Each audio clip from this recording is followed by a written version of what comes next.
안녕하세요. 저는 서울에 사는 30대 여성입니다. 결혼한 지는 5년 정도 되었네요. 아직 아이는 없어요.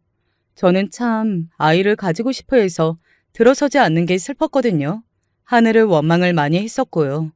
그런데 일이 이 지경이 되고 보니 정말 다행이라는 생각이 듭니다. 제 이런 말을 들으면 짐작할 수 있으시겠지만, 네, 저는 남편과 이혼했습니다. 그것도 아주 좋지 않은 이유로 말이죠. 지금 생각해도 손이 살짝 떨려올 만큼의 일이기는 해요.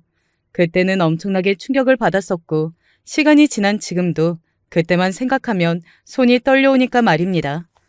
저는 제가 겪은 그런 일은 드라마에서나 나오는 일이라고 생각했거든요. 하지만 아니더라고요. 저에게도 일어날 수 있는 일이더라고요. 정말 그런 일이 저에게 일어날 거라고는 꿈에도 상상조차 해보지 못했었는데 말이죠. 이제 그 이야기를 한번 시작해 보겠습니다. 남편과 저는 남편의 집요한 구애로 만나 결혼했습니다. 자랑 같지만 제가 인물이 조금 괜찮은 편이기는 하거든요. 그래서 아주 어릴 때부터 주변에서 만나달라는 남자들이 참 많았고요. 남편도 그런 사람들 중에 하나였습니다. 10번 찍어 안 넘어가는 나무 없다는 말을 요즘은 쓰면 안 된다고들 하죠. 상대방이 싫다는데 자꾸 좋다고 들이대는 것도 폭력이라는 말. 저는 공감하는 편이기는 했어요. 워낙 그런 식으로 다가온 남자들이 많아서 힘들었었거든요. 남편은 그런 사람 중에서 점잖은 편에 속하기는 했습니다. 차분하고 최대한 부담을 주지 않으며 접근해왔고요. 저는 남편의 그런 진지한 모습에 넘어갔던 것 같아요. 남편은 똑똑한 사람이었거든요. 집안 형편이 좋지는 않았지만 본인이 성공하겠다는 의지가 강해서 공부도 열심히 했고 그 결과 좋은 학교를 나와서 취직을 했고 말이죠. 저는 원래 조금 똑똑한 남자를 좋아하긴 했습니다. 제가 못 배우긴 했거든요. 저는 집안 형편이 썩 좋지 않았어요. 그럼에도 억지를 부리며 대학을 못 갈 정도는 아니기는 했지만 그렇게까지 해서 대학을 졸업하는 게 과연 옳은 일인가 하는 생각을 했었습니다. 공부도 잘하지 못하는 제가 무리해서 집안에 부담을 주면서까지 대학을 간다는 게 아무리 생각해도 죄책감이 들더라고요. 그래서 그냥 가지 않은 것을 택했어요. 나중에 저희 아빠가 맹지인 줄 알고 생각지도 않고 있던 할아버지에게 물려받은 땅을 팔았을 때 저에게 제일 먼저 했던 말이 배워보고 싶은 거 있냐는 말이었던 것을 보면 아빠도 그 부분에 있어서는 상당히 죄책감을 느끼셨던 것 같아요. 전혀 그럴 필요 없는데 말입니다. 아무튼 남편과 연애하고 결혼할 때까지만 하더라도 집안 형편이 넉넉하지 않았었기 때문에 저는 남편에게 의릴 수밖에 없었습니다.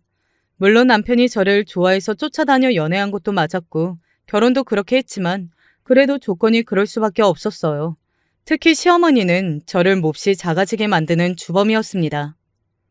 그 얼굴 나이 들면 쭈그렁탱이 되는 건 다 같은데 이런 뭐 하나 가진 것도 없는 애를 내가 며느리로 들이자고 그 고생을 해서 아들 키운 줄 알아? 어? 그렇게 기를 쓰고 반대하셨어요. 사실 저는 남편을 엄청나게 사랑했다기보다는 남편이 좋은 사람이었고 또 이 사람 정도라면 내 인생을 바쳐도 될 것 같아서 결혼을 결심하게 된 거였기 때문에 그런 취급을 받으니 그냥 포기하고 싶어졌던 순간도 많았습니다. 하지만 그럴 때마다 남편이 저를 설득했어요. 내가 중간에서 잘할게. 당신 힘들지 않게. 나는 너만 있으면 돼.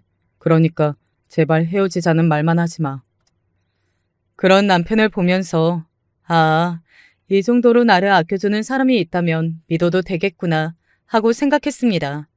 그렇게 저와 남편은 반대를 이겨내고 결혼했어요.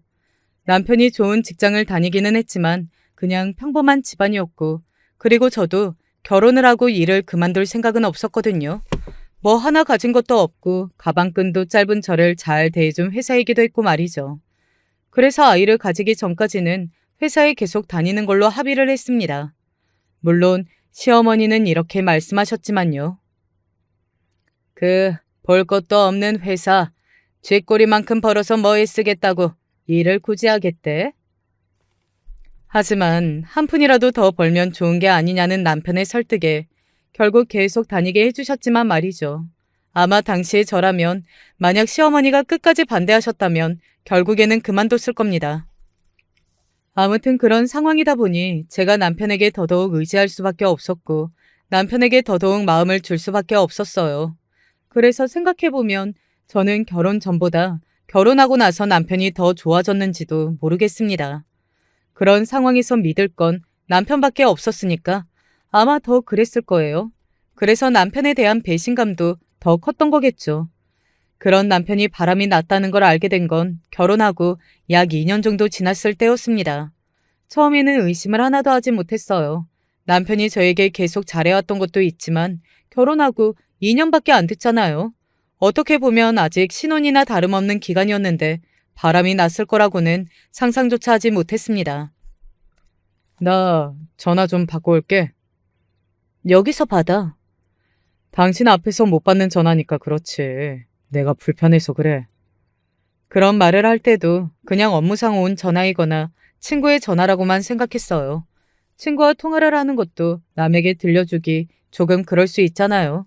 칼과 같이 전화를 제 앞에서 받지 않을 때 조금 서운한 감정이 들지 않았다고는 할 수 없겠지만 그래도 이해했습니다. 그럴 수 있는 일이었으니까요. 나 이번 주말에 친구들이랑 놀러 가. 이번 주말에 나랑 데이트하러 가기로 했잖아. 처음 남편에게 이상함을 느낀 건 바로 그때였던 것 같아요.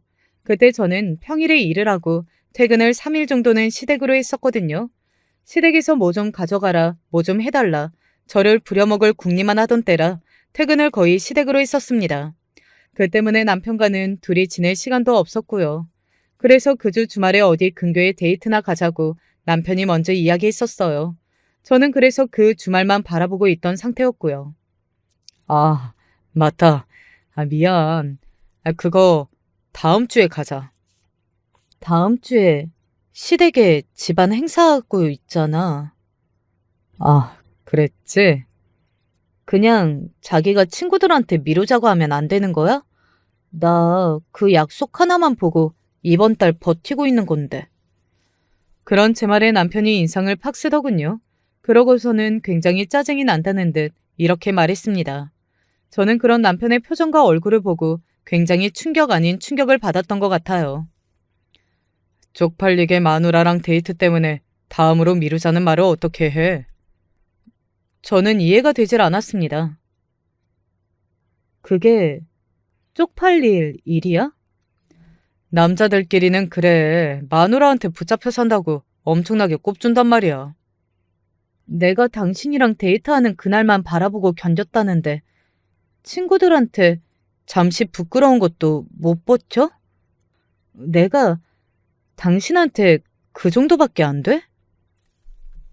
그게 왜 부끄러운 일인지도 이해하지 못했지만 설사 그렇다고 한들 자기 어머니 때문에 그 고생을 하고 스트레스를 받으면서 몇 달을 그날만 바라본 아내가 그렇게 이야기하면 당연히 취소해야 하는 거 아니냐고요. 저는 우선순위에서 완전히 밀렸다는 생각과 함께 이런 게 바로 화장실 들어갈 때와 나올 때랑 다르다는 걸 말하는 거구나 하는 생각이 들어 착잡했습니다. 이렇게 빨리 사람이 변할 수도 있구나 싶었고요. 그런데 그게 다가 아니었더라고요. 지금 어디야? 더 늦어? 귀찮게 왜 전화야? 끊어. 친구들과 놀러를 간 당일 너무 늦어서 제가 전화를 했거든요. 그런데 남편이 귀찮다고 그냥 그렇게 끊어버리더라고요. 그런데 전화가 끊기기 직전 휴대폰 너머로 이런 말이 들려왔습니다. 저는 아직도 그 말을 잊을 수가 없어요. 자기 와이프? 하는 말입니다. 여자의 목소리라는 것도 그리고 그 여자가 남편에게 자기라고 부르는 것도 모두가 다 엄청난 충격이었어요. 누군가가 제 머리를 돌덩이로 한 대 치고 간 것 같은 기분이 들었습니다. 한동안 멍하게 앉아서 생각만 했던 것 같아요. 지금 이게 무슨 상황인지, 그리고 현실이 맞는지, 뭐 그런 생각 말입니다. 그런데 꿈이 아니었습니다. 현실이더라고요. 언제 잠들었는지 소파에서 자고 깼는데 남편은 새벽이 되어서도 들어오지 않았더군요. 그때 깨달았습니다. 아, 이 인간이 바람이 난 거구나. 저는 사람이 사람에게 그 정도의 배신을 느낄 수 있다는 걸 그날 처음 알았던 것 같아요.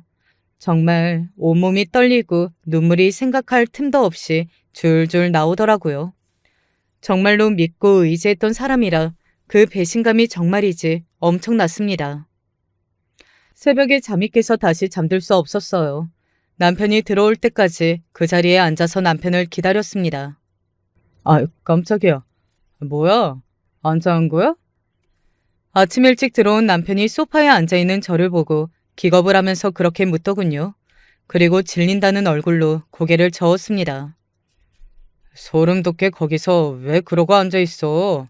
당신 진짜 가끔 되게 질리는 거 알아? 젖반화장도 유분수지. 지금 밖에서 다른 여자 만나고 와놓고는 저에게 그런 말을 하더군요. 그래서 제가 물었습니다. 그래서 바람 피우니? 내가 질려서? 제 그 말에 남편이 멈칫하더군요. 그리고는 저를 빤히 바라봤습니다. 어떻게 알았냐는 놀란 얼굴이기는 했지만 딱히 엄청난 동요는 없었어요. 마치 언제 알아도 상관없어 보였던 사람 같았습니다. 그리고 그 예상은 정확히 맞았고요. 어떻게 알았어? 담담하게 그렇게 말하는 남편은 숨길 의지도 생각도 하나도 없어 보였습니다. 그런 남편을 보고 있자니 화가 나다 못해 기가 차더라고요. 지금 그게 중요해? 뭐 그게 그렇게 중요한 건 아니지.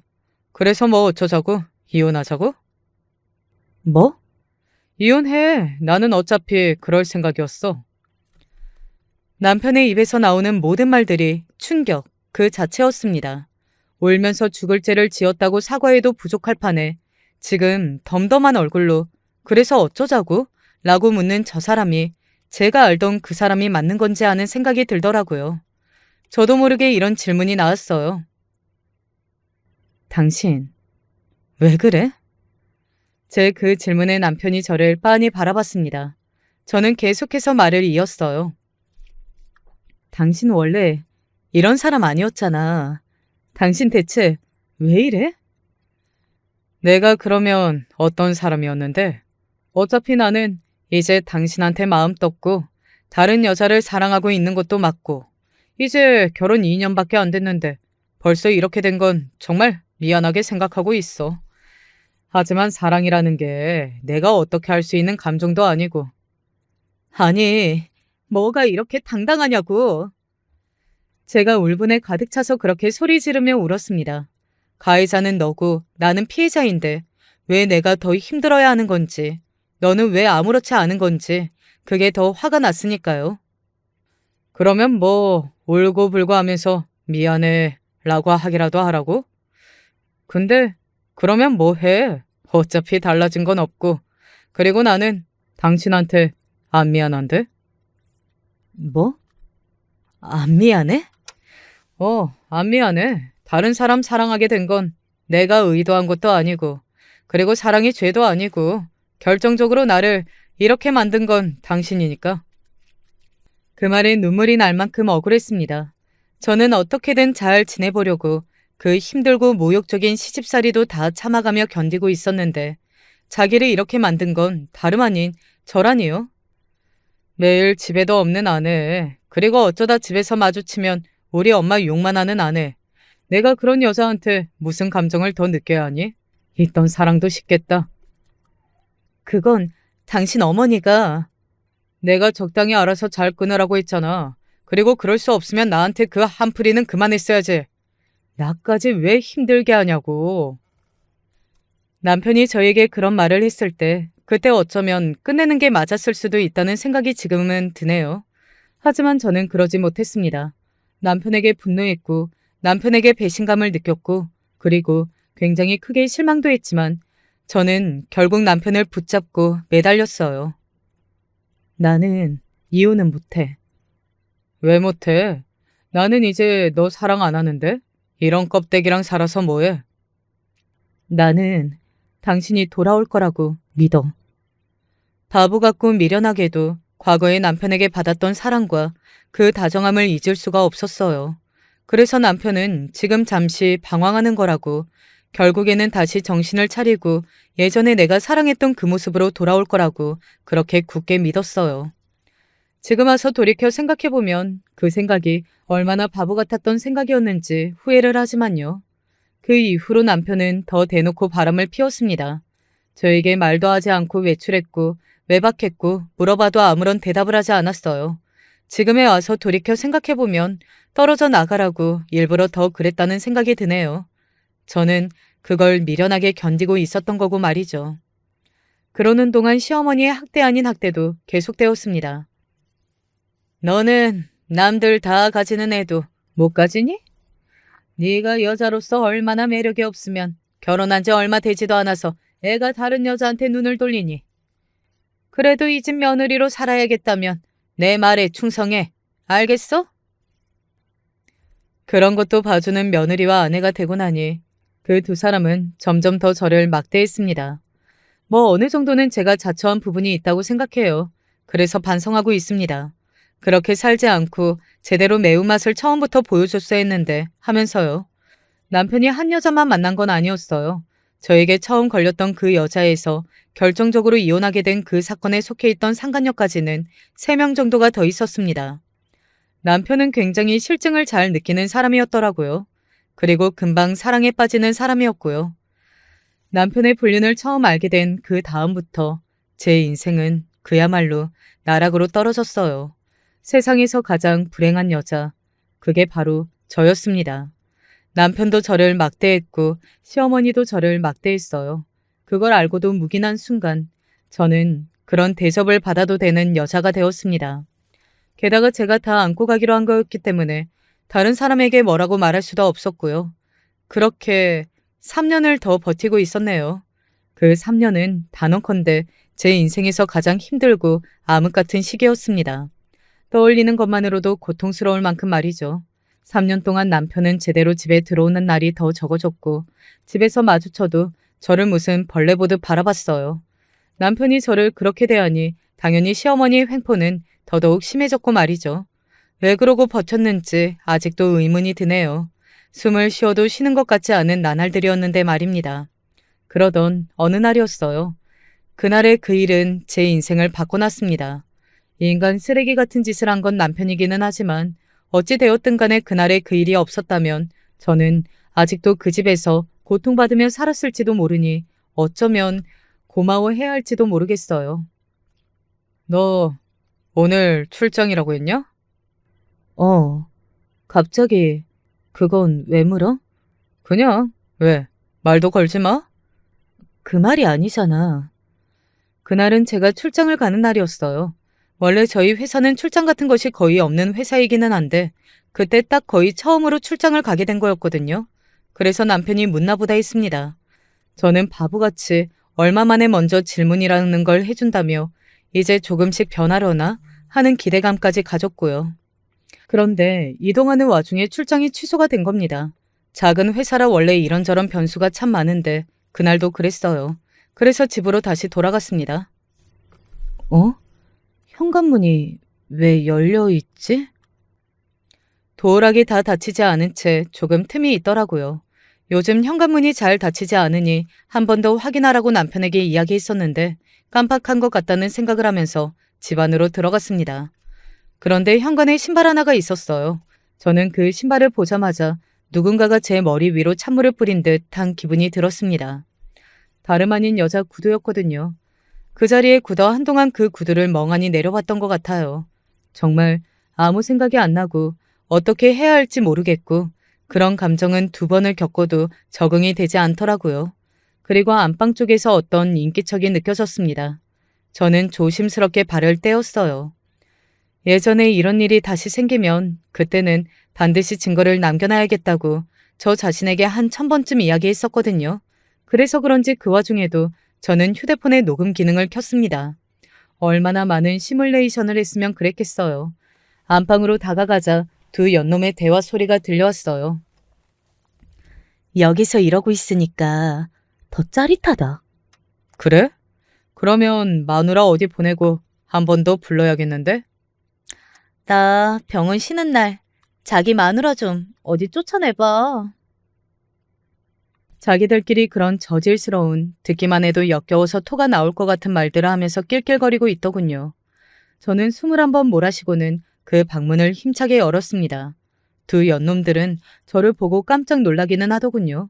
아무도 없는 줄 알았는데 제가 나타났으니 놀라기는 했겠죠. 당신이 여긴 어떻게? 네가 아무리 쓰레기 같은 놈이라지만 이건 좀 너무한 거 아니니? 어떻게 안방에 다른 여자를 데리고 와서 이러고 있을 수가 있어, 이 개새끼야? 제가 소리를 지르며 옆에 있던 쿠션 하나를 집어 던졌습니다. 남편은 그거 맞고서는 욱한 것 같았어요. 지가 뭘 잘했다고 그 쿠션 하나 맞고 욱한 게 지금 생각해도 어이가 없다 못해 기가 차네요.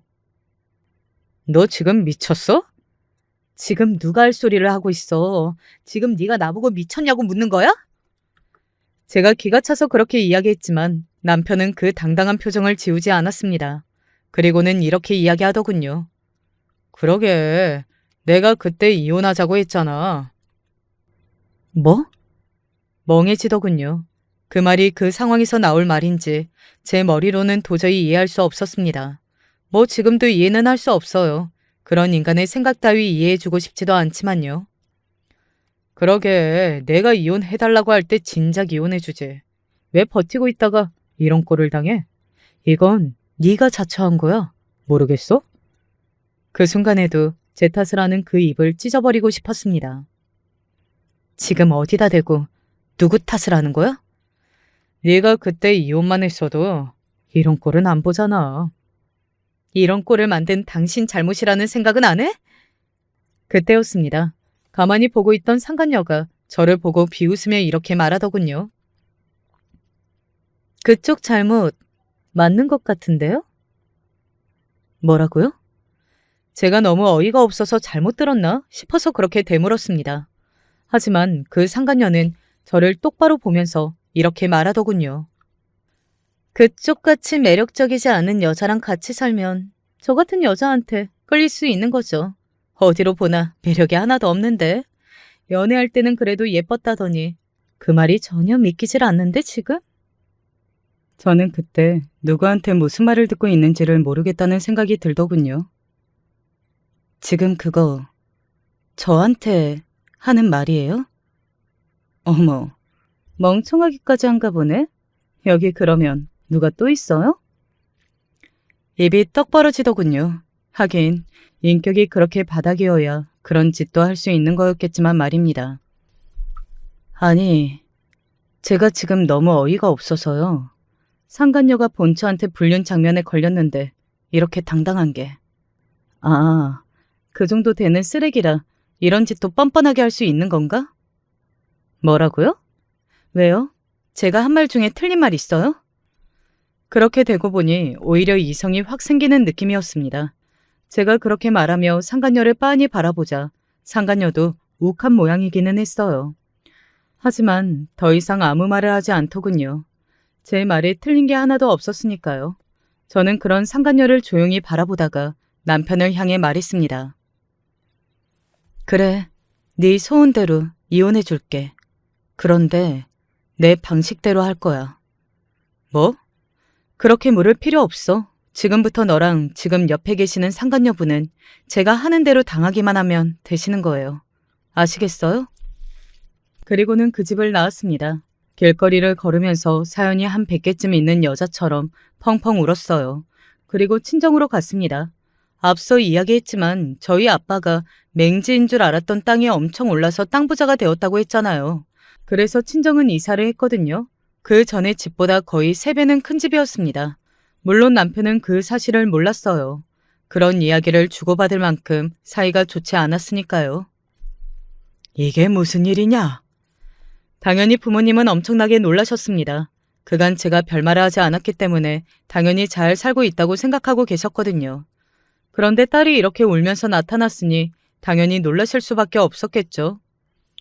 지금 와서 돌이켜 생각해보면 정말 불효라는 생각이 드네요. 제 이야기를 다 들은 부모님은 당연히 노발대발하셨습니다. 당장 이혼하고 집으로 들어오라는 말도 하셨고요. 하지만 저는 이렇게 이야기했어요. 나는 그렇게 순순히 이혼해주고 싶지 않아. 그렇게 이야기하고서는 어디론가 전화했습니다. 제가 전화를 건 곳은 2곳이었어요. 바로 남편의 직장 상사와 그 여자의 직장인 병원이었습니다. 남편과의 대화를 미루어 봤을 때 병원에서 일한다는 것쯤은 짐작할 수 있었는데 나오면서 거실에 있던 그 여자의 지갑을 열어봤거든요. 그곳에서 명함을 발견했고요. 의사였습니다. 제가 김진명 씨 부인 되는 사람인데요. 제 남편이 바람이 나서요. 이런 직원은 회사의 품위를 위해서라도 가만두면 안 될 것 같은데요. 제가 그 병원이 이선아 씨랑 바람난 남자 아내 되는 사람인데요. 병원의 의사가 이런 윤리의식을 가지고 있으면 환자들이 어떻게 안심하고 그 병원에 다닐 수 있겠어요? 물론 처음 제 전화를 받은 남편의 직장 상사와 그 상간녀의 병원 직원은 몹시 놀라고 당황했지만 제가 곧 첨부해서 보낸 녹음 파일을 다들 들어봤는지 저에게 위로의 말까지 전하더군요. 그 녹음 파일을 들은 사람들이라면 그 누구나 제가 왜 이렇게까지 하는지 단숨에 알 수 있었을 겁니다. 그 연놈들은 정도를 모르고 파렴치했으니까요. 당연히 남편의 직장과 그 상간녀의 병원은 그야말로 뒤집어졌습니다. 그런 소문은 원래 순식간에 퍼지잖아요. 게다가 굉장히 자극적인 내용이 담긴 음성까지 보냈으니 더더욱 뒤집어질만 하기는 했어요. 남편과 그 상간녀는 회사에서 쓰레기만도 못한 인간들이 되었습니다. 그 녹음본에 있지도 않은 내용들까지 살이 붙여져서 소문은 더욱더 부풀어졌어요. 저는 그들이 억울해할 것도 없다고 생각합니다. 다 스스로 자처한 일이니까요. 하지만 그들은 억울해했어요. 내가 지금 천하의 개쓰레기 같은 년이 됐는데? 맞잖아요. 천하의 개쓰레기 같은 년. 분리수거도 안 되는. 뭐라고요? 왜요? 유부남이랑 불륜하면서 그것도 본초 출장 간 사이에 안방을 떡 차지하고 누워서는 이게 더 짜릿하네 어쩌네 하신 양반이 설마 본인이 쓰레기가 아니라고 생각하신 건 아니죠? 그건 너무 양심이 없는데. 저는 일부러 크게 이야기했어요. 주위의 모든 사람이 다 듣도록 말이죠. 그리고 제 이야기를 들은 주변 사람들이 웅성거리는 게 느껴졌습니다. 뭐 저런 여자가 다 있어. 미친 거 아니야? 하는 말들 말이죠. 그리고 그 상간녀도 그 말을 들은 건지 얼굴이 점점 더 시뻘개지더군요. 그리고는 저를 향해 이렇게 말했습니다. 내가 당신 명예훼손으로 고소할 거야. 제가 그런 상간녀를 보고 픽 웃었어요. 정말 저도 모르게 나온 웃음이었습니다. 웃어? 명예훼손으로 고소? 해보세요. 내가 당신 명예를 얼마나 훼손했는지 구석구석 하나하나 법정에서 만천하에 다 공개하면서 이야기해봅시다. 나는 또 항소하고 또 항소할 거예요. 당신들 아는 모든 사람들, 그리고 당신이 알게 될 모든 사람들이 당신이 저지른 일들을 다 알 수 있도록. 제 그 이야기를 들은 상간녀의 얼굴이 새하얗게 질리더군요. 그런 배짱도 없이 어떻게 그렇게 뻔뻔한 짓을 할 수 있었던 건지 정말 이해가 되질 않네요. 그리고 그 상간녀는 어느 순간 저에게 더 이상 연락을 해오지 않았습니다. 병원도 그만뒀다고 하더군요. 그리고 명예훼손으로 고소를 하지도 않았고요. 본인도 더 이상 소문이 퍼지는 건 싫었던 겁니다. 듣기로는 아버지한테 머리채로 엄청나게 잡혔다던데? 그 집안이 명예 이런 걸 조금 중요하게 생각하는 집안이었나 봐. 아버지 체면 다 깎아먹었다고 카드도 끊고 머리채도 잡히고 아무튼 그랬다나 봐. 물론 더 하라면 더 할 수 있었겠지만 제가 복수를 할 진정한 대상은 그 상간녀가 아니라 바로 제 남편이었으니 더 거기서 하지 않았습니다. 그러면 이제 제가 제 남편에게 했던 복수를 본격적으로 이야기해 볼게요. 남편은 회사의 중요한 업무에서 배제되기 시작했습니다. 그러다 인사발령이 완전 한적한 부서로 났다고 하더군요. 왜 그런 거 있잖아요. 자르고 싶은데 해고를 할 수 없을 때 그런 식으로 해고를 유도하는 거. 흔하게 볼 수 있는 방법이죠. 너 때문에 이게 다 뭐야? 이게 다 왜 나 때문이야? 당신이 그런 짓만 안 했어도 이런 일은 일어나지 않았어. 왜 집안 문제를 만천하에 까발리는 건데?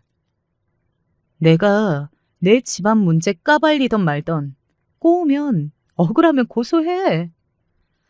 사실 남편에게는 고소당할 생각까지 하고 일을 벌인 거긴 했어요.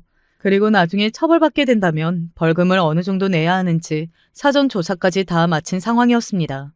아빠가 본인이 비싼 변호사를 선임할 테니 걱정하지 말고 너 하고 싶은 대로 성이 풀릴 만큼 다 하라고 이야기해 주셔서 그게 마음에 큰 짐을 던 이유이기도 했고요.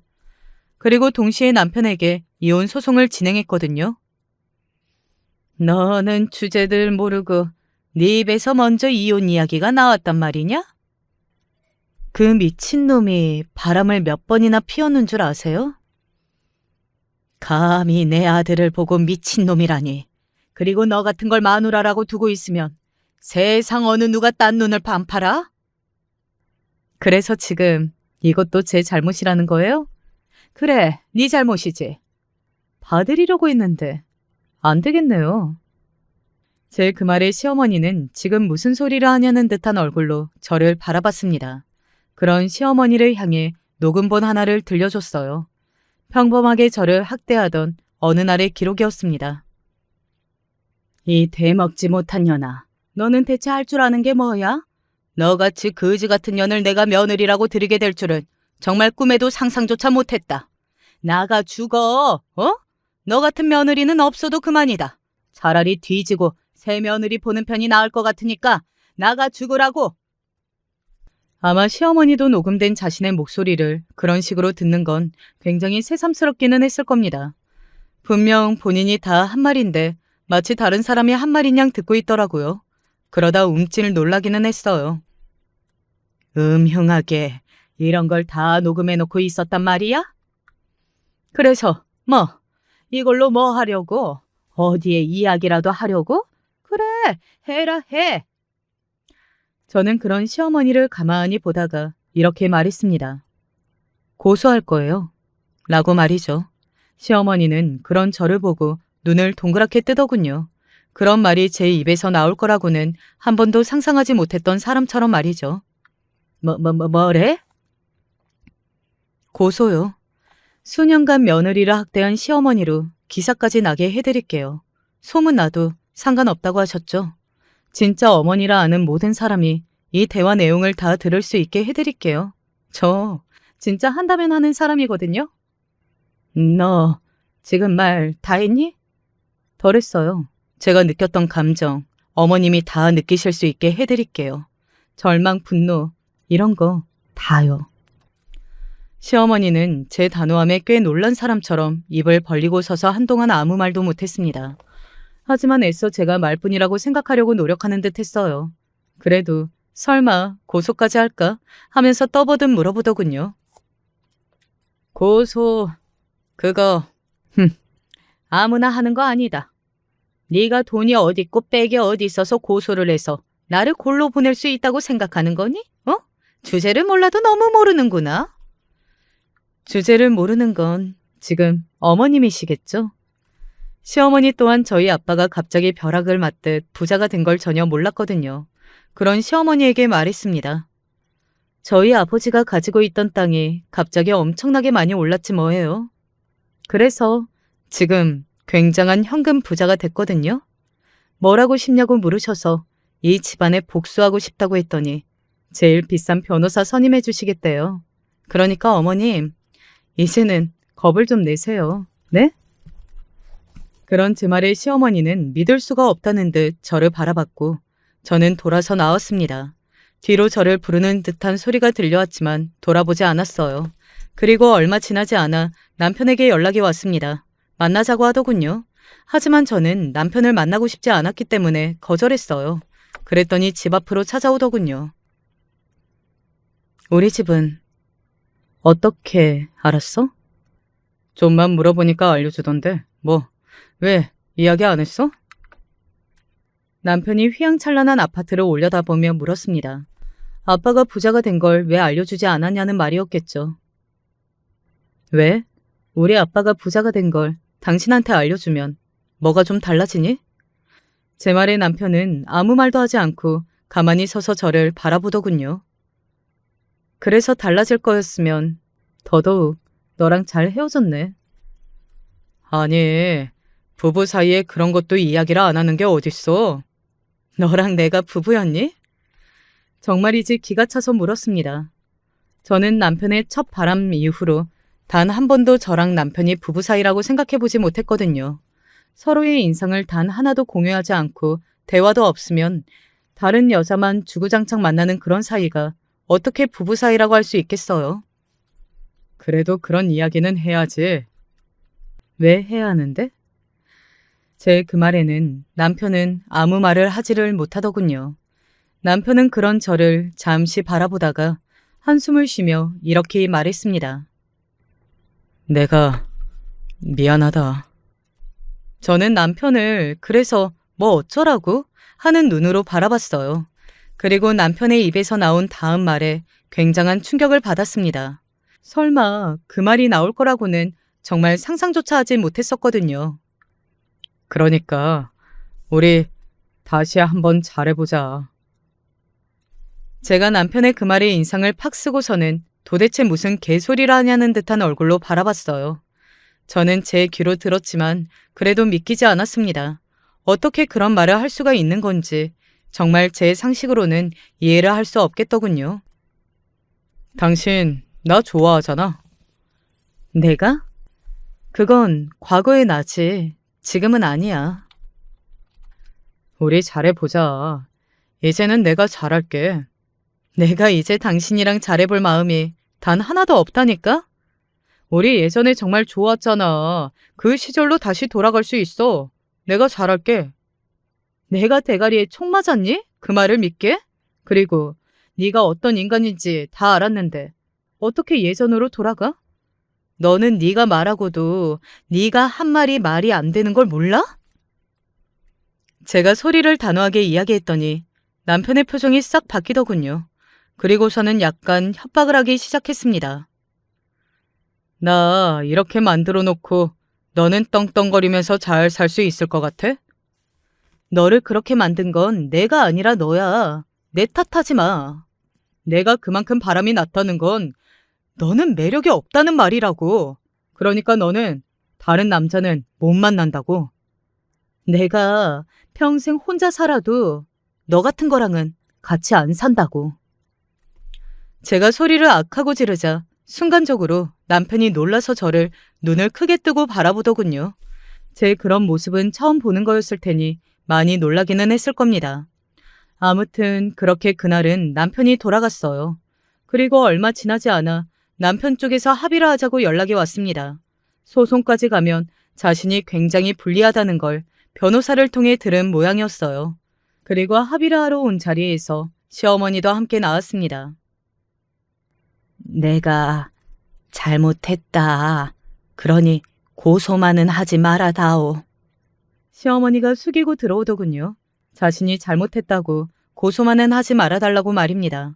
뭐 사실 진지하게 고소할 생각은 없기는 했어요. 그냥 제가 그렇게 이야기하고 겁을 먹은 시어머니를 보고 싶었을 뿐입니다. 그리고 사과를 듣고 싶었고요. 두 분 다 저에게 약속 하나만 하시고 그 약속을 각서로 쓰시면 합의해 드릴게요. 고소도 안 하고. 하실 수 있겠어요? 제 그 말에 시어머니는 얼른 고개를 끄덕였고 남편은 무슨 이야기를 하려고 그러느냐는 듯 저를 바라보더군요. 저는 그런 남편을 보며 말했습니다. 다시는 찾아오지 않고 다시는 귀찮게 하지 않겠다고 각서 쓰세요. 두 분 모두. 그래. 지금 쓰마. 시어머니는 바로 쓰겠다고 했지만 남편은 대답하지 않고 저를 빤히 바라봤습니다. 저는 그런 남편을 향해 왜? 하는 얼굴로 가만히 쳐다봤고요. 그렇게까지 해야겠어? 사람의 인연이라는 게 어떻게 될지 모르는 건데. 너랑 내가 인연 같니? 악연이지? 내가 죽을 때까지 혼자 사는 한이 있어도 너 같은 거랑은 다시는 안 만난다고 했지? 너 같으면 바람을 한 번도 아니고 5번씩이나 피우고 안방에 상간녀 데려와서는 그 짓을 한 남편이랑 다시 얼굴 마주하고 싶겠니? 말이 되는 소리를 좀 해. 생각이 있니 없니? 남편은 제 말에 아무 말도 하지 않더니 알겠다고 고개를 끄덕이더군요.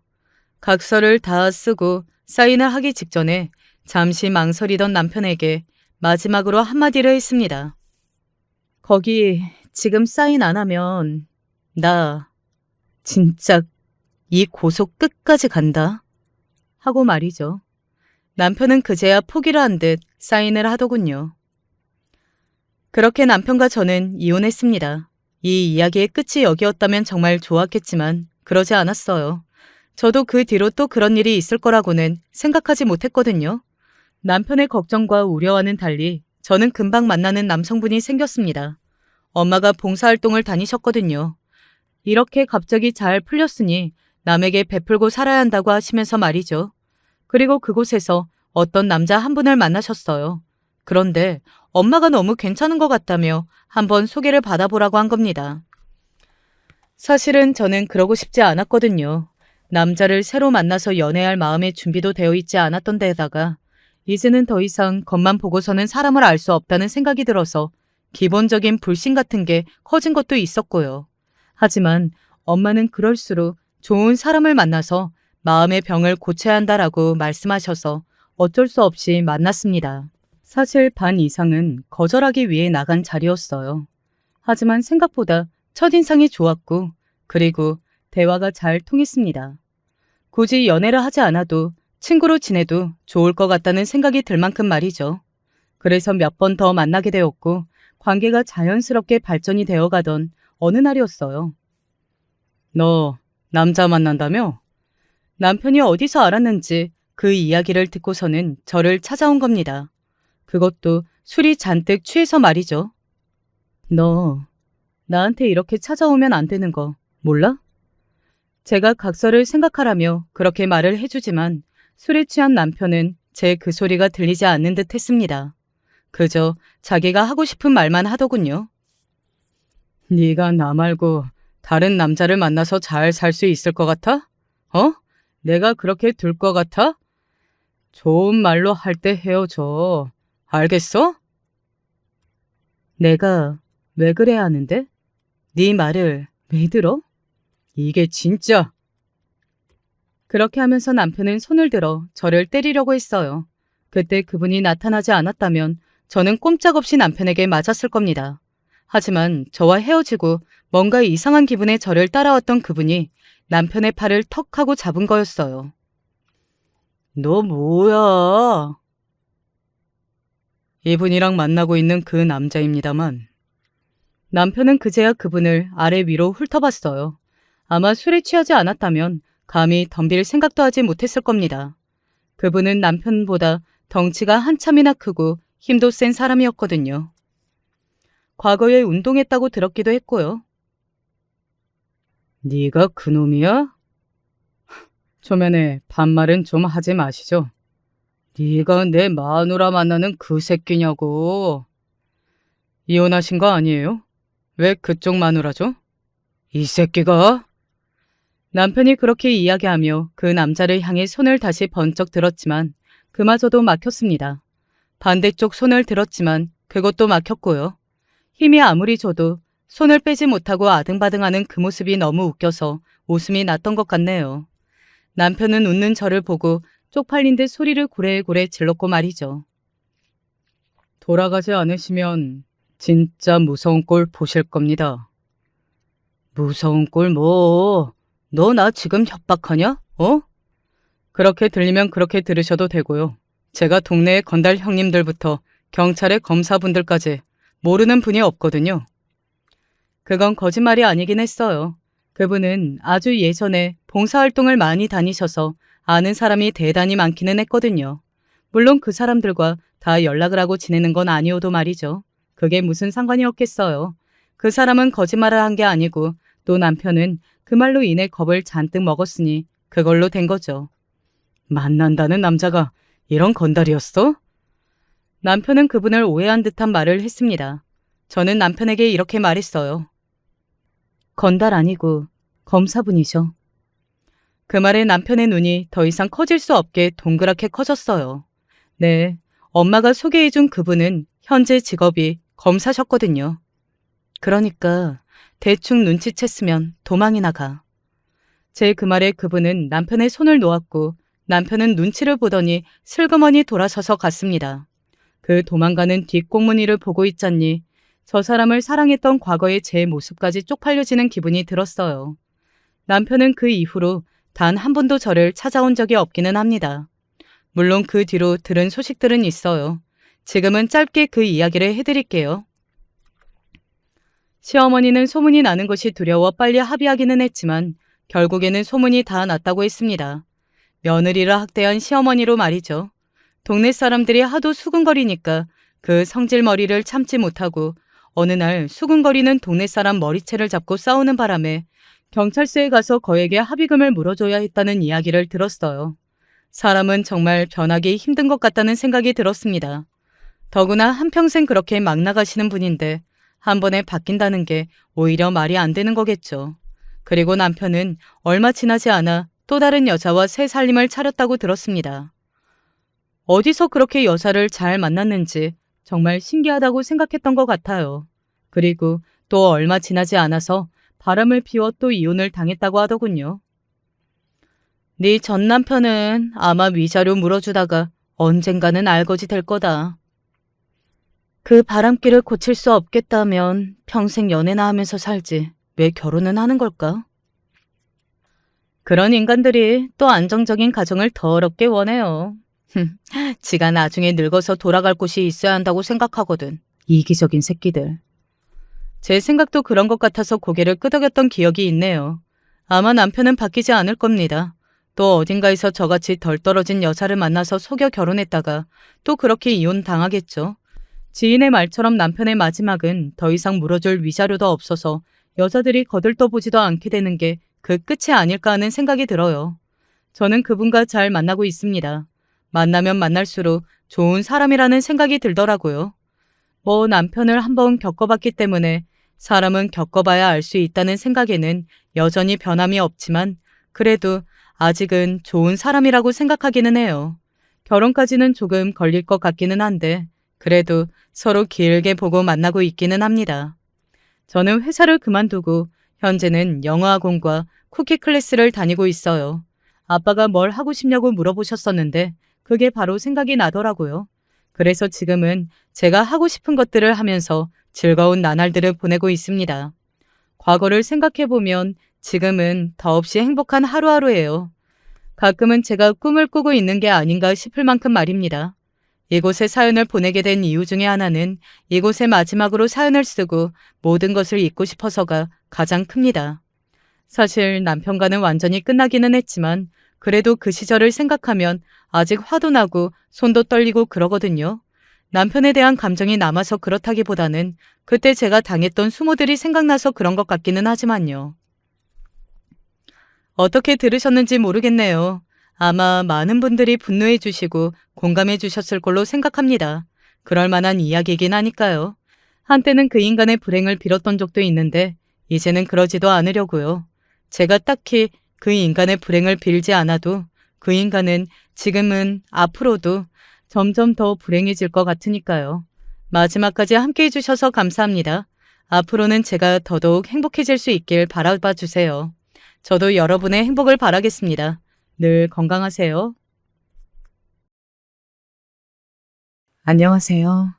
긴 인생의 길에서 마지막 종착역을 향해 가고 있는 아저씨입니다. 혹시 여러분은 익숙한 것에 길들여지지 않으셨나요?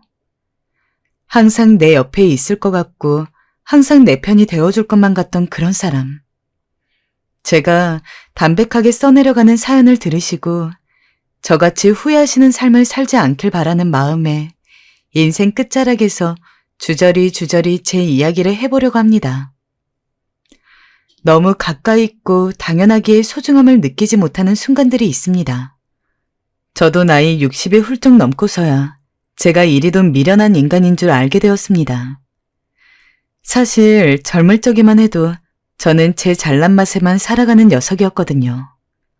어머니와 아버지는 그래도 동네에서 제법 잘 산다고 소문이 난 분들이었고 저는 부모님의 하나뿐인 늦깎이 외동아들이었습니다. 아이를 낳기 어려울 거라는 이야기에 자식을 포기하고 있었던 부모님은 기적같이 찾아온 저를 그 누구보다도 알뜰살뜰 아껴주셨습니다. 세상에서 제일 멋진 내 보물. 우스꽝스럽지만 부모님은 제 이름보다 보물이라는 애칭으로 저를 많이 부르셨습니다. 동네에서 주변 아주머니들, 아저씨들을 만날 때면 지겨울 정도로 우리 아들이에요 하며 소개하는 탓에 적어도 동네에서는 저를 모르는 사람들이 없었습니다. 그렇게 사랑만 받고 자라다 보니까 자연히 무슨 일을 하더라도 나는 할 수 있지 라는 근거 없는 자신감이 생기더라고요. 덕분에 학교 다닐 때 내내 반장, 부반장을 도맡았습니다. 그리고 교우 관계도 좋았어요. 그때까지 제 인생에 고난은 없었습니다. 하지만 제가 22살이 되었을 때 그리 크지도 않는 저희 지방으로 서울에서 예쁜 아가씨가 이사를 오게 되면서 조금의 고난을 겪었죠. 안녕하세요. 이번에 이사를 왔는데 떡 좀 드셔보세요. 아, 네. 이사 오셨다고요? 어디서? 서울에서 왔어요. 떡이 맛있으니 꼭 드세요. 그럼 종종 뵈어요. 적지 않은 수의 여자친구를 만났지만 그렇게 예쁜 여자는 처음이었습니다. 서울에서 와서 그런지 시골 여자들이랑은 다르게 기품도 있고 괜히 우아해 보이고 하는 행동거지 하나하나도 이곳과는 완전히 다른 곳에서 온 거라는 티가 풀풀 났습니다. 이번에 서울에서 왔다는 여자 진짜 예쁘지 않아? 그러니까 말이야. 나 솔직히 얼굴 보고 깜짝 놀랐잖아. 말씨도 다르고 여기 여자들이랑은 완전 다르더라니까. 서울 여자들 다 깍쟁이들일 줄 알았는데 그 여자랑 한번 데이트라도 해봤으면 소원이 없겠다. 덕분에 동네 또래 남자 녀석들과 모일 때면 서울에서 온 여자에 대한 이야기가 단골 주제로 삼아졌습니다. 다들 보는 눈은 똑같다고 제 눈에 예쁘다고 생각된 여자가 다른 녀석들 눈에 안 예뻐 보일 리 없었습니다. 또 서울이라고 하면 은근 서울 여자는 죄다 깍쟁이들밖에 없다더라 하는 풍문이 돌았기에 확인해 볼 길은 없으면서도 내심 그런가? 하는 마음을 한구석에 가지고 있었죠. 그러나 그 여자는 아니었습니다. 제가 도와드릴까요? 길 가다가 동네에 그 누구라도 불편을 겪고 있으면 먼저 다가가서 자기가 뭐 할 수 있는 게 없나 찾아보기도 했고 시설도 좋지 않아서 여러모로 불편할 텐데도 그 흔한 불평 한번 한 걸 들어본 적이 없었습니다.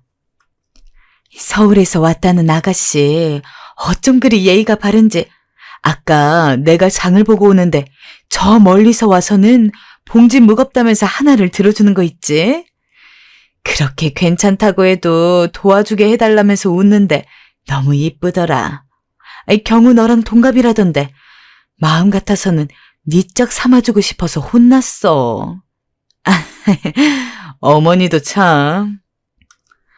저희 부모님도 그 아가씨를 무척이나 마음에 들어 있습니다.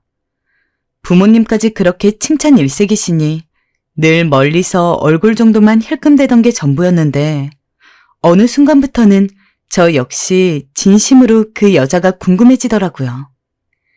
게다가 때마침 동네 다른 녀석들도 지지부진한 탐색전은 끝마쳤는지 은근히 여자에게 다가가서는 요 근처에 냇간물이 맑은데 한번 보러 갈래요?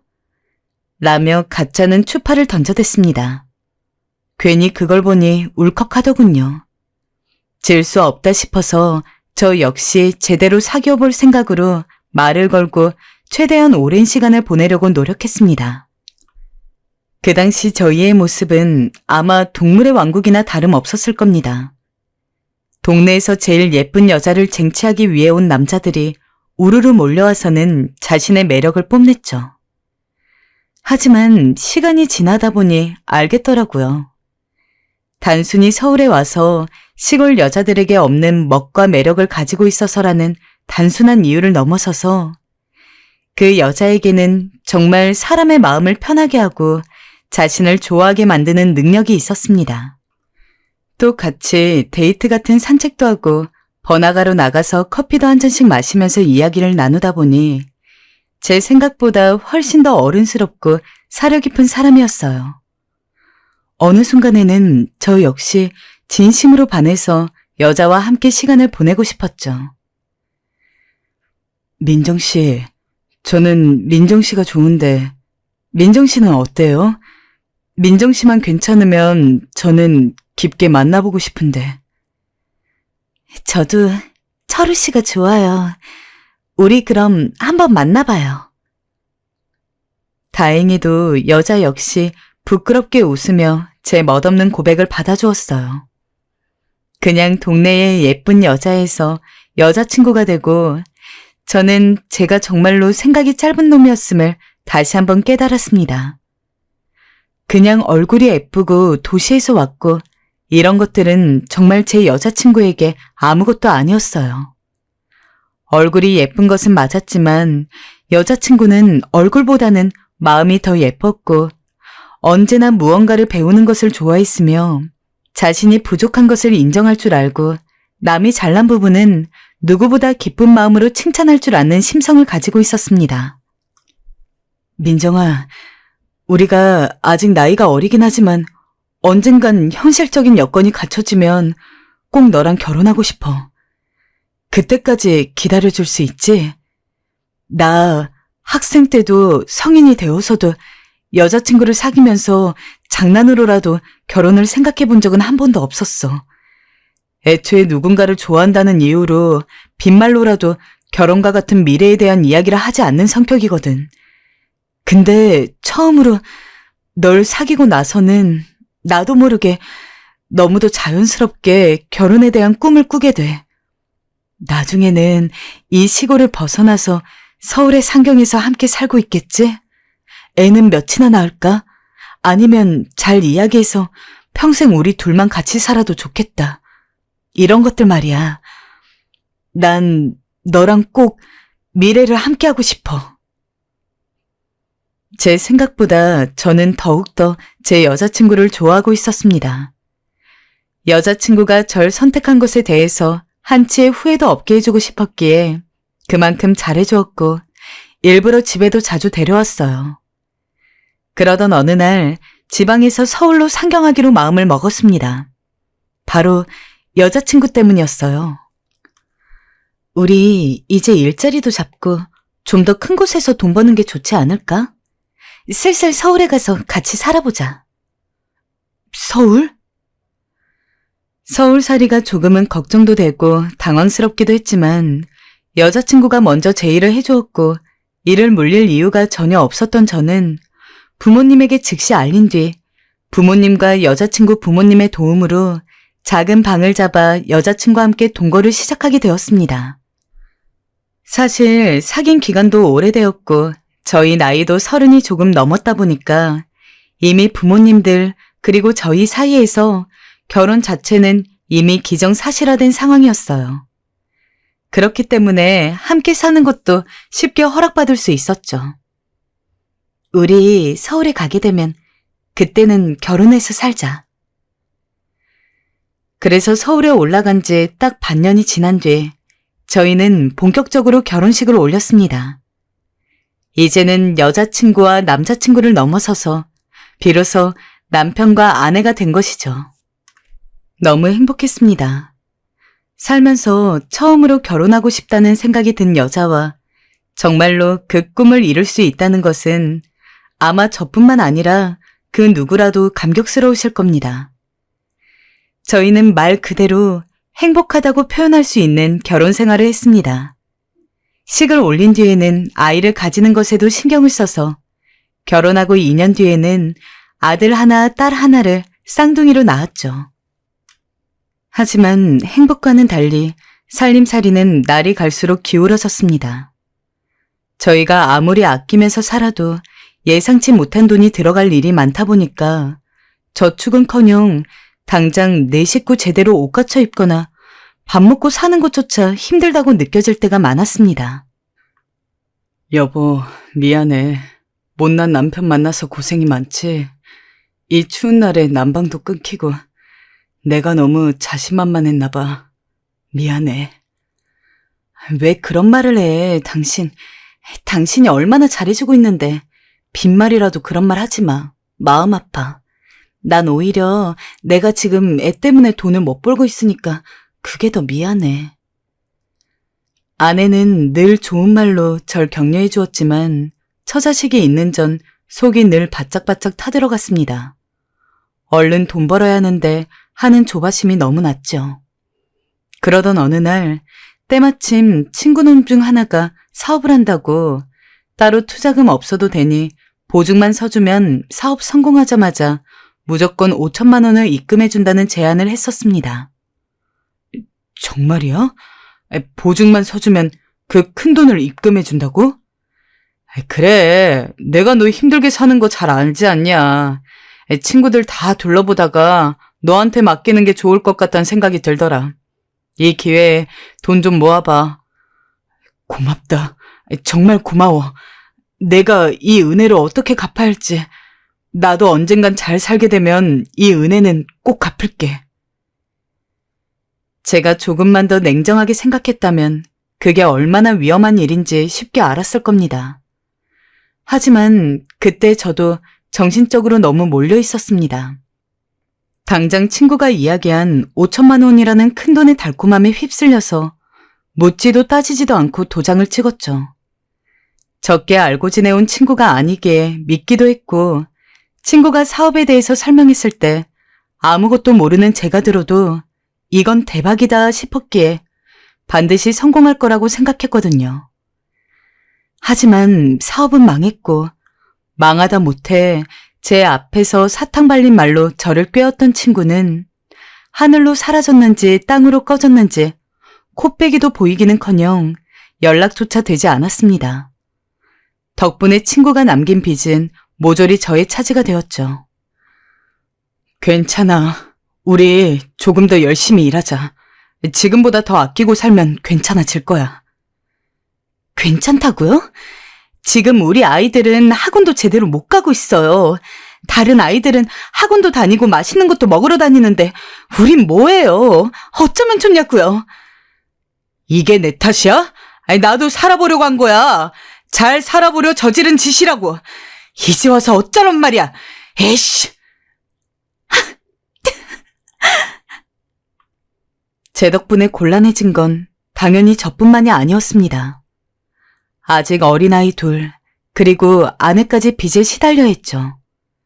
그러다 보니 싸움이 잦아지는 건 당연했어요. 그쯤 저는 탈출구가 필요했고 그때부터 술병을 잡기 시작했어요. 애 앞에서도 술을 마셨고 아내에게도 술 사오란 말을 밥 먹듯이 했습니다. 지금 생각해도 참 아내에게도 아이에게도 너무나 못할 짓을 했단 생각이 듭니다. 결국엔 장모님까지 오셔선 제 수발을 드셔야 했어요. 장모님 오셨어요? 뭐하러 오셔요? 술이 얼마나 안 좋은데 또 먹고 있어. 김서방, 나는 자네 원망하지 않아. 자네 열심히 살려다 보니 이렇게 된 거 알고 있어.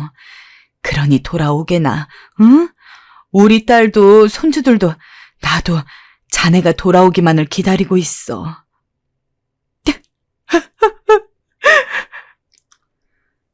장모님의 말이 왜 이리 제 마음을 녹였는지 저는 그만 장모님 앞에서 엉엉 울고 말았습니다. 그러나 사람이 쉽게 바뀌지 않듯 반성은 3일이었고 그 후 저는 술을 놓지 못했습니다.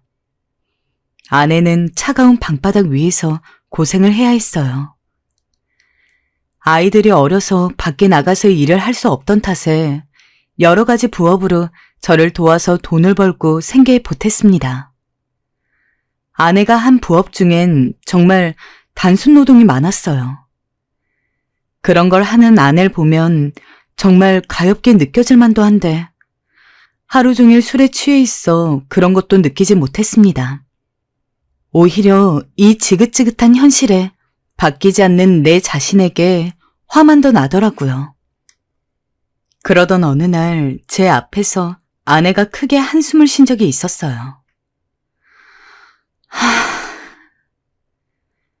그놈의 한숨 좀 작작 쉬어. 힘들다고 쉬이라도 하는 거야? 내가 집 나갈까? 그걸 바래? 한숨도 내 마음대로 못 쉬어요? 정말 당신 왜 이래요? 아빠, 엄마, 아빠 무서워. 울지마, 승희야. 진영아, 울지마. 괜찮아. 엄마 여기 있어. 당신, 이제 속이 좀 편해요? 당신 술병 들고 있느라 집안에 무슨 일이 있었는지도 모르죠? 저번 달엔 당신 어머니가 쓰러져서 병원에 계셔요. 근데도 당신 어머님이 당신 걱정한다고 아무 말 하지 말래서 나는 말도 못했네요. 그리고 저저번 달엔 우리 아이 아파서 응급실에 갔어요. 당신 밖에서 술 먹는 동안이라 이것도 알 수가 없었겠죠. 구급차는 안 오지, 택시는 안 잡히지. 그래서 내가 중간에 아이 없고 응급실까지 뛰어갔다고요. 우리 아이 조금만 늦어도 위험할 뻔했어요. 당신만 힘들어요? 세상에 힘든 사람이 당신밖에 없냐고요. 당신이 타들어가는 내 속을 알기나 하냐고요. 그때 아내의 말에 한 대 맞은 듯한 충격이 느껴졌고 저도 모르게 눈물이 고였습니다. 전혀 알지 못했던 사실이었습니다. 우리 아이가 열이 올라 응급실에 갔던 것도, 제 어머니가 쓰러지신 것도, 모두가 힘들고 어려운 상황이었지만 제게 말은 하지 못하고 안쓰럽게도 혼자 버티고 있었던 거였죠. 그 사실을 깨닫자마자 미안하다는 말이 목구멍까지 올라왔습니다만 차마 입 밖으로 내뱉지 못했습니다. 그때부턴 대화 없이 지냈지만 저는 술도 덜 먹었고 조금씩 아내 부업을 돕기 시작했어요. 아내는 내심 이런 제 변화에 조금이나마 기대를 품고 있는 듯 보였어요. 내가 이거 인형눈 붙이고 잘게. 당신은 먼저 자. 정말 괜찮겠어요? 내일 애들 학교 데려다 주긴 해야 해서. 그럼 나 너무 피곤해서 먼저 잘게요. 고마워요. 무뚝뚝하게 말하긴 했지만 아내의 눈 아래 거뭇거뭇한 게 마음에 걸려 제가 하겠다고 하고 인형 눈을 붙이고는 했어요. 그날도 그랬죠. 그런데 갑자기 잠든 아내를 쳐다보던 중 아내의 손등이 눈에 확 띄더라고요. 이게 뭐야? 순간 저는 너무 놀랐어요. 당시 아내는 부업으론 모자르다고 생각해 저에게 아이를 맡기고 가끔씩 밤에 택배 분류하는 일을 나가고 있었습니다. 그런데 추운 겨울에 장갑도 끼지 않고 일을 했는지 손등에 성한 곳이 하나 없더군요. 여기저기 모두 까져 있고 상처만이 가득했어요. 연고도 바르지 않았는지 어떤 상처는 흉해져 있기도 했습니다. 어떻게 한 집에 살면서 이걸 모르고 있을 수 있었을까요? 이런 남편이 어디 있을까요? 그 순간엔 아내 앞이라 하더라도 도저히 눈물을 참을 수 없었습니다. 미안해. 여보, 미안해. 내가 죽일 놈이야. 그나마 당신 덕에 힘겨운 순간들을 지날 수 있었는데 빚지고 나서 한동안 제정신이 아니었어. 미안해. 당신한테 너무 미안해서 용서해달란 말도 못하겠어. 그간의 저를 되돌아보았어요. 집에 오면 무기력증에 시달리면서 아내와 대화를 안 하는 것은 당연했고 저한테 오는 아이들을 살갑게 한번 안아주는 것조차 하지 않았어요. 정말로 죽일 놈, 말 그대로 이혼당해도 싼 놈이었습니다. 그런데도 아내는 제게 이혼 얘기를 꺼내지 않았어요. 어떻게든 절 품고 가려 했던 거지요. 저는 저를 믿어줬던 아내를, 장모님을, 자식들을 생각하며 정신을 바짝 차리기로 했습니다. 일단 아무거나 손에 잡히는 대로 일을 시작하고 싶었기에 막노동부터 했어요. 새벽같이 일어나 벽돌을 나르는 일은 힘들었고 고생스러웠지만 처자식 생각하면 충분히 버틸 수 있었습니다. 아빠, 오늘은 기분 좋아? 아빠가 일 나가고 술도 안 마시니까 진영이 너무 좋아. 그래? 진영이가 좋다니까 아빠도 좋네? 일은 고되었지만 절 걱정해주는 어린 자식들의 작은 속삭임을 들으면서 이 어린 것들 학교는 학원은 보내줘야 하고 밥은 먹여야 하니 그 생각으로 버티었습니다. 또 아내 혼자 고생하지 않아도 되니 그것만으로 다행이었어요. 아내는 당연하게 일하는 게 뭐 그리 그게 고마운 건지 제게 참 다정하게 대해주었습니다. 그간의 과오는 마치 없었던 것처럼요. 여보, 추운데 고생했죠. 오늘 당신 좋아하는 부대찌개 해놨으니 얼른 한 숟갈 떠요. 뭐 이리 힘들게 많이 차렸어. 대충 찌개 하나만 하지. 몸 쓰는 사람이 밥 든든하게 먹어야죠. 얼른 먹어봐요. 맛있어요? 맛있네. 아내는 저만큼이나 일을 하고 있으면서도 자기는 밥 한 끼 먹지 않으면서 저에게 햄 잔뜩 들어간 부대찌개 국물을 입안에 밀어 넣어 주었어요. 그 국물의 온기가 느껴지자 저도 모르게 콧잔등이 시큰해선 고개를 푹 수그려야 했죠. 처음엔 막노동을 했지만 어느 정도 정신적으로 완전히 회복된 이후엔 다시 회사를 들어가게 되었습니다. 회사에 들어가자 빚도 조금씩 갚아나가게 되었고 벌레 나오는 단칸방에서 조금 큰 방으로 이사도 갈 수 있게 되었어요. 하지만 아이들에겐 여전히 늘 미안했어요. 얘들아, 그래도 집 좁아서 많이 불편하지? 아니야, 아빠. 무슨 소리야. 저번 집에 비하면 훨씬 크고 깨끗한데? 이 정도로도 우린 감지덕지야. 우리 걱정은 하지 마. 너네 학우는 이제 고등학생 되었으니까 과외 아니면 교습소라도 다닐래? 아빠가 그 정도는 해줄 수 있어. 에이, 교과서 보고 수업 잘 들으면 성적 잘 나오는데 무슨 학원까지? 됐네요. 아빠, 우리 공부에 말려 죽일 셈이야? 지금으로도 충분해. 뻔히 제 사정 생각해서 하는 말이었지만 가난이 뭔지 참. 애들에게 아무 말 할 수가 없었어요. 그저 알겠다고 하는 수밖에요.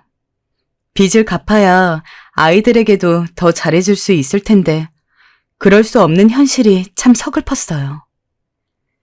그러던 어느 날 제 인생의 은인이라고 할 수 있는 분을 만나게 되었어요. 마침 일하던 회사에서 나와 조금 더 좋은 조건의 회사로 옮기게 되었는데 그곳은 가구 회사였어요.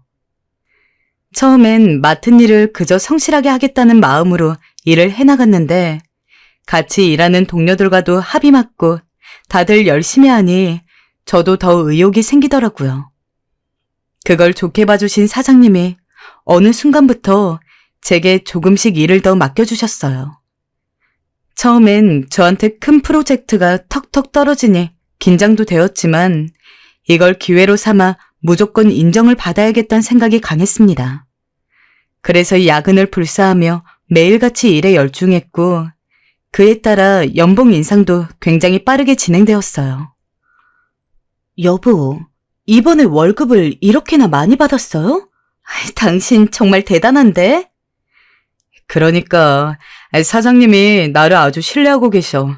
덕분에 월급이 많이 올라갔어. 아마 내년엔 더 인상될 것 같아.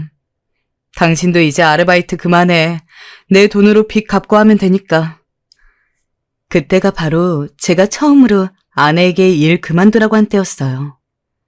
당시 아내는 허리가 많이 아픈 상황인데도 쉬지도 못하고 분식집에서 일을 하고 있었거든요. 그게 늘 안쓰러웠는데도 빚 때문에 말하지 못하고 있다가 그만두라 할 수 있었던 거였죠. 허나 아내는 고개를 내저었어요. 이까짓 건 뭐 힘들다고 그만둬요? 나도 지금 일하는 곳 많이 편해져서 하나도 힘들지 않아요. 당신도 고생하는데. 아내는 힘들지 않다며 맑게 웃어 보였고 끝끝내 제 설득에도 불구하고 고집을 꺾지 않았습니다. 그렇게 아이들이 고등학생이 되었을 쯤에는 다니던 회사에서 승진이 되면서 빚도 다 갚았고 제 사업까지 했는데 그게 잘 돼서 경제적으로 엄청 안정이 되어 있었습니다. 마치 행운이 저를 따라오는 느낌이었고 이래도 되나 싶을 정도로 인생이 너무도 잘 풀리는 느낌이었어요. 그래서 불안하긴 했지만 드디어 내 고생이 빛을 보는구나, 하늘이 노력을 알아주는구나 싶었습니다. 허나 지금 와서 하는 이야기지만 사업이든 뭐든 제가 그 암흑 같은 시기를 벗어날 수 있었던 것은 아내가 힘든 순간에도 늘 저를 지탱해 주었기 때문이었죠. 당시엔 그걸 모르고 있었지만요. 그런데 사람은 당연한 것에 무뎌지게 되더라고요. 그렇게나 아내를, 가족을 소중하다고 생각했었는데 처음부터 원래 있던 것처럼 꾸준히 곁에 있다 보니까 제가 참 멍청하게도 그게 얼마나 귀한지를 모르게 되었어요. 어느 날 보니 힘든 것들이 다 지나고 나니 그렇게 예쁘고 우아해 보였던 아내는 어디 가고 쉰이 다 되어가는 아줌마만 남아있었어요. 분명 처음 결혼했을 때만 해도 평생 행복하게 살게 해주겠다는 순수한 열정이 있었던 것 같은데 모진 풍파에 휩쓸려서 함께 사라진 건지 원래도 그리 살가운 성격이 아니었으나 저는 아내에게 더욱더 무뚝뚝한 인간이 되어버렸어요. 여보, 오늘도 수고했어요. 대꾸 하나 안 해주는 저임에도 아내는 언제나 제가 일을 하고 돌아오면 외투를 받아들고는 웃으며 수고했다고 이야기해 주었습니다. 저녁을 먹고 들어온다고 이야기해도 늘 제가 좋아하는 반찬들로만 한 상 가득 차려놓은 채 저를 기다리고 있어서 저한테 호통을 들은 적도 여러 번이었습니다. 내가 밥 먹고 들어온다고 했는데 쓸데없이 밥을 왜 차려놔? 이걸 누가 먹으라고? 전화를 해주지 그럼. 나는 문자 확인을 안 하니까 모르고 있었죠. 화내지 말고 내가 먹을 테니까 들어가서 쉬어요. 아내는 그런 저에게 화 한 번 내지 않았습니다. 모자란 남편인데도 오히려 미안하다고 자기가 깜빡했다며 불 다 꺼진 밤에 부엌에서 몰래 숟가락을 달각거리며 제가 먹지 않는 저녁 밥상을 먹기도 했습니다. 살면서 제가 그리 착한 놈이라고는 생각하지 않았지만 그래도 가족 하나 제대로 안 챙길 정도로 나쁜 놈이라고 생각하며 살아온 적은 없었는데 그때 저는 그저 제가 돈을 벌어다 주는 것만으로도 가족의 노릇을 다한 것이라고 치부하며 나는 충분히 남편으로서의 역할을 하고 있어 라고 자만했던 것 같습니다. 그래서 집에서 아무것도 안 하는 것 같은 아내가 고깝게 보였고 심지어 처음 결혼할 당시 아름다웠던 모습조차 온데간데 사라진 아내는 좋아할래야 좋아할 구석도 없었어요. 당신 화장이라도 좀 하지 그래? 응? 화장이요? 아니 공원 산책 나가는데 무슨 화장을 해요. 나도 보는 사람 눈이 있다고. 당신 나이도 있는데 이제 좀 가꿀 때도 됐잖아. 돈도 있으니까 피부과 가서 레이저 시술이니 뭐니 그런 것도 좀 받고 해. 가끔 같이 다니는 내가 창피해. 창피요? 당신 내가 창피해요? 아내와 가끔 산책을 나가곤 했는데 그때마다 아내가 화장기 없는 얼굴로 나가는 게 괜히 저는 싫었습니다. 그래서 피부과 가라며 돈을 던졌는데 아내는 창피하단 말에 상처를 받은 것 같더군요.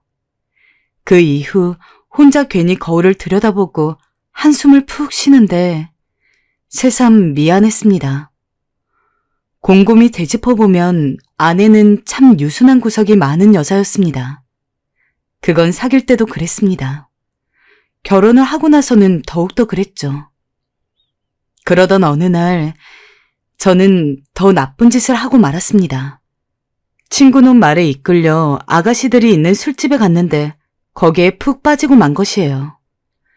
정확히 말하면 젊은 여자들이었어요. 그 여자들이 그렇게나 이뻐 보였습니다. 보고 있으면 꼭 반짝반짝 빛나는 보석 같았고 쉰내나는 아내와 더 비교가 되었습니다. 저는 그 여자들과 노느라 계속 유흥업소를 방문했고 거기에 푹 빠져 외박도 잦아졌어요.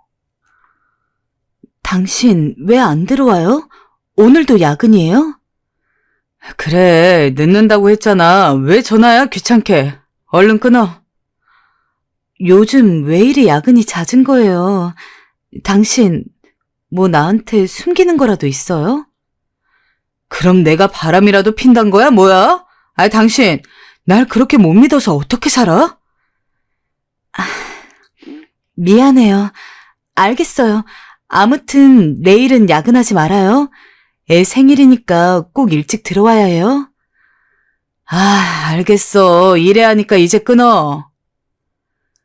아내는 낌새를 눈치챈 것 같았지만 저는 들키지 않기 위해 버럭 화를 내며 전화를 끊었습니다. 그리고 생일날 어떻게 되었냐고요? 저는 참석하지 않았고 아이들에게서 오는 전화도 문자도 다 모른 채 젊은 여자들과 놀기 바빴어요. 그렇게 술을 진탕 마시고 유흥에 빠져있는 삶은 거의 중독 수준이었습니다. 당신 나랑 약속했잖아요. 왜 늦은 거예요? 일이 바쁜 걸 어떡해. 애한테 용돈 줬으니 그걸로 됐지 뭐. 그리고 애도 컸으면 이제 가족 말고 친구랑 보내고 싶지 우리랑 보내고 싶겠어? 괜히 애 붙잡지 마. 돈이 다예요? 진영이 계속 당신 기다렸다고요. 됐어요. 사과하든 말든 마음대로 해요. 집이 안정되고 난 후 아내가 제게 화낸 건 몇 없는 일이었지만 자식 생일에 빠지자 냉기가 흘렀고 집 분위기는 그야말로 서늘해졌어요. 그러니 이상하게 집에 들어오기가 더 싫어지더라고요. 형님, 오늘도 가셔야죠. 에이, 설마 형수님 때문에 망설이시는 거 아니죠? 집에 돈 대주고 있으면 됐죠. 얼른 가서 놉시다. 저는 그렇게 다시 악마의 꼬임에 넘어가 유흥업소에 갔고 젊은 아가씨의 술을 받으며 해벌쭉 웃었습니다. 하지만 기어이 아내가 제 주머니에서 업소 아가씨의 립스틱을 발견했을 땐 그야말로 발칵 뒤집어졌습니다. 티내지 않으려 했지만 제 얼굴에선 이미 당황스러움이 드러나 있었고 아내 역시 이게 뭐냐며 놀란 얼굴을 감추지 못했죠. 아니, 어떻게 이럴 수가 있어? 내가 당신한테 지금까지 어떻게 했는데, 어떻게, 우리가 어떤 부부인데? 아내는 바닥을 뒹굴며 오열을 했고, 나중엔 장모님까지 와 제게 사실을 말하라 했건만, 저는 꿋꿋이 거짓말을 했습니다. 장모님, 아닙니다. 그냥 한번 어쩔 수 없이 간 거예요. 거래처 대접하느라 간 거라고요. 일하다 보면 그럴 수 있어요. 이 사람이 조금 예민하게 받아들이는 것 같습니다. 당신, 우리 엄마한테도 계속 거짓말할 거야? 그만둬! 거짓말이 아니야. 정말 답답해서 원.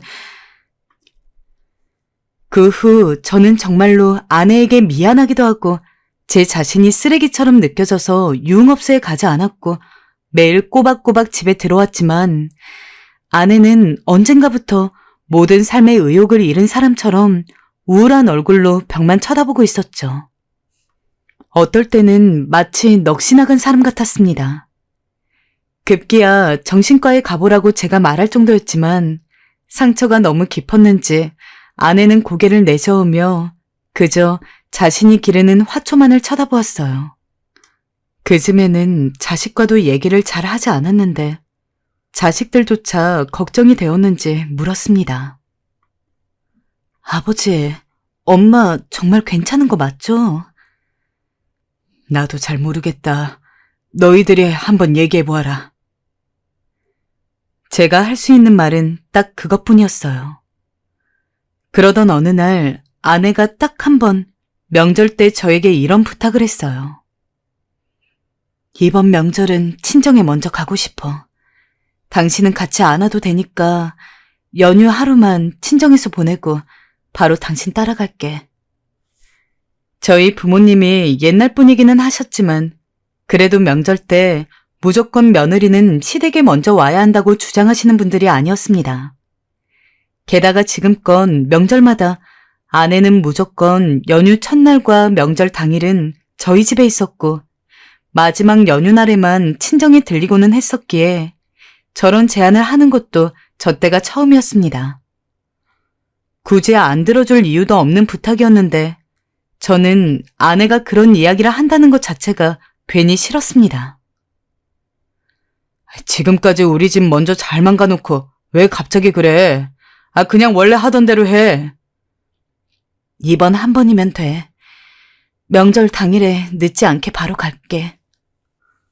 보통 제가 안 된다고 한 번 이야기하면 아내는 군말 없이 제 말을 따르는 편이었는데 이상하게도 그때의 아내는 유독 고집이 셌습니다.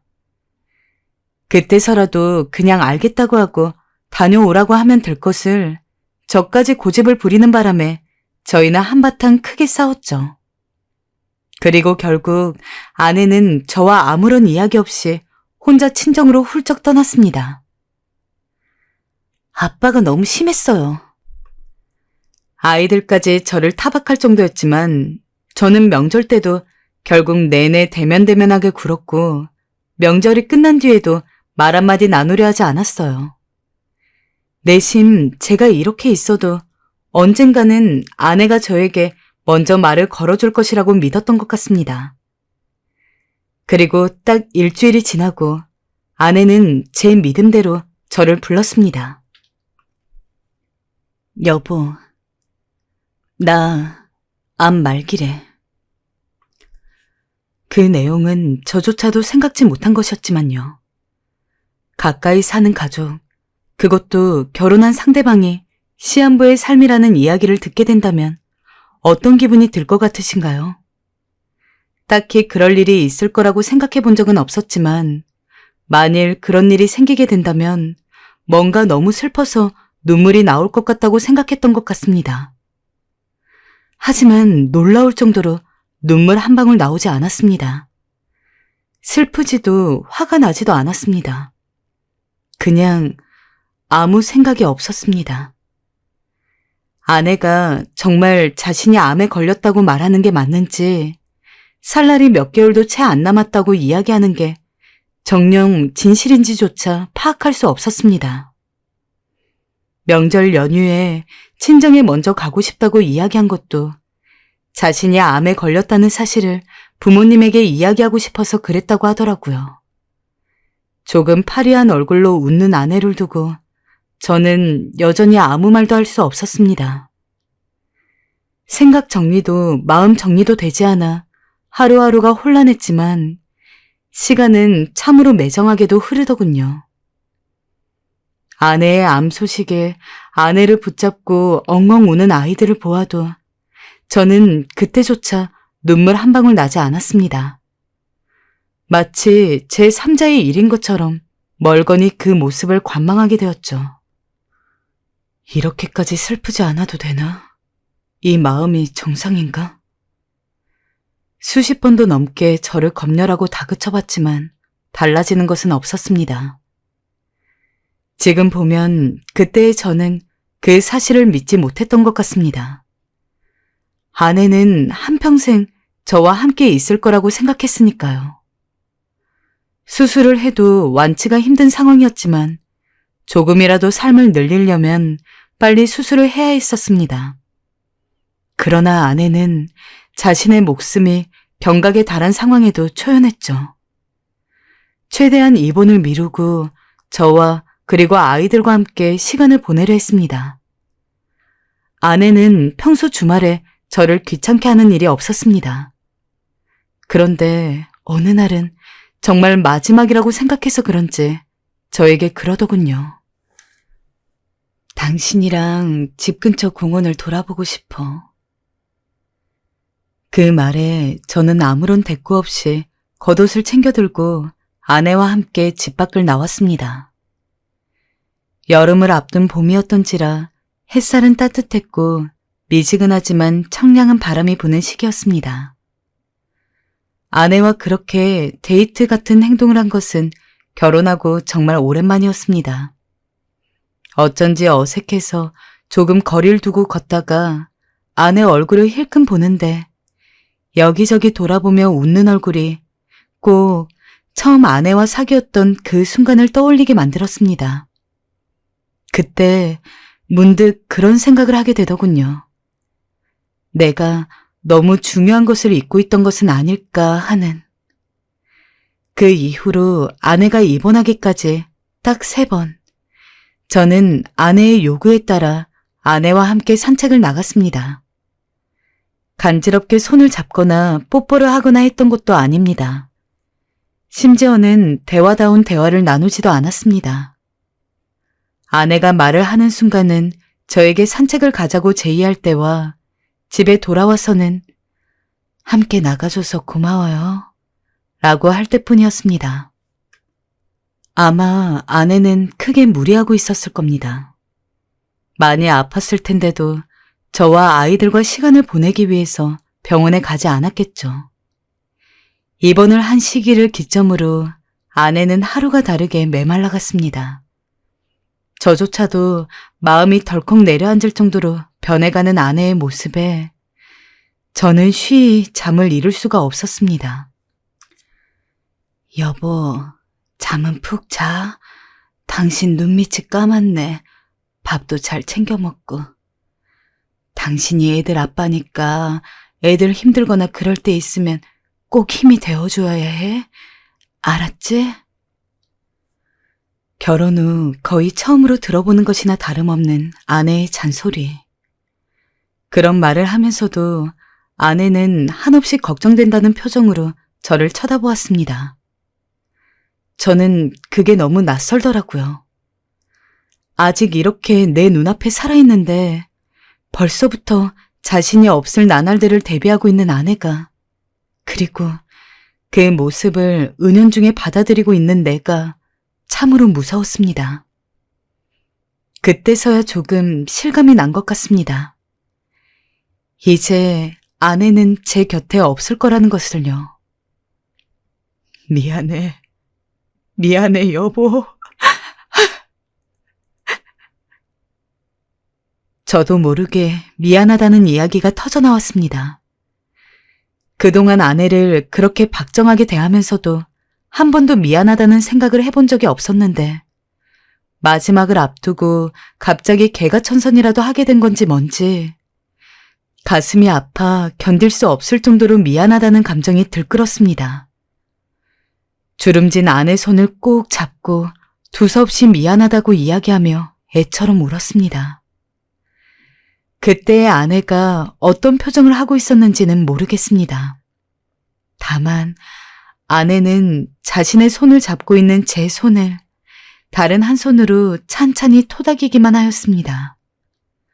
마치 다 괜찮다는 것처럼. 참 신기하게도 바로 다음 날 아내는 조용히 숨을 거두었습니다. 가기 전까지 잘해준 것 하나 없는 남편을 용서하고 아내는 떠났습니다. 참으로 미련하고 멍청한 아내는 통장 5개에 제가 벌어다준 월급, 참으로 미련하고 멍청한 아내는 통장 5개에 제가 벌어다준 월급, 본인이 일하면서 번 돈으로 생활비를 쓰면서도 남은 돈을 쪼개가며 저금하고 있었습니다. 평생 비싼 옷은커녕 5,000원짜리 늘어진 티셔츠나 입고 미용실 가는 돈도 아깝다며 집에서 직접 자르면서 한 푼, 2푼 모은 돈을 소중하게 보관하고 있었습니다. 딱히 오래 살고 싶은 생각은 없었습니다. 아내가 세상을 떠나고 나서야 제 곁에 언제나 가만히 버팀목이 되어준 아내가 얼마나 소중한지 알았으니까요. 저는 아내가 참 미련하다고 생각했는데 미련한 것은 저였습니다. 아내와 함께 산 30여 년의 세월보다 아내가 없이 산 이 3년을 더욱 그리워하고 사랑하며 살았으니까요. 하루빨리 아내 곁으로 가고 싶다고 생각하며 살아서인지 얼마 전 아들 손에 이끌려 억지로 받아본 검진에서 말기암이라는 진단을 받았습니다. 벌인지 축복인지 모르겠습니다. 일단 제게는 축복임이 맞는 것 같습니다. 아내를 보러 갈 수 있을 테니까요. 여러분, 주위를 둘러보세요. 분명 소중했는데 언젠가부터 그 소중함이 익숙함으로 변한 사람이 있지 않나요? 만약 그렇다면 여러분은 아직 늦지 않은 겁니다. 저처럼 후회할 일을 겪지 않아도 된다는 이야기입니다. 여러분의 곁에 한결같이 있는 그 사람을 그 무엇보다도 소중하게 여겨주세요. 사랑한다고 이야기하고 좋아한다고 이야기하세요. 때로는 너무 익숙하다고 느껴진다고 할지라도 바로 몇 시간 뒤에라도 영영 볼 수 없는 사람이 될 수 있음을 잊지 마세요. 우리는 한없이 사랑하며 살기에도 시간이 부족하니까요.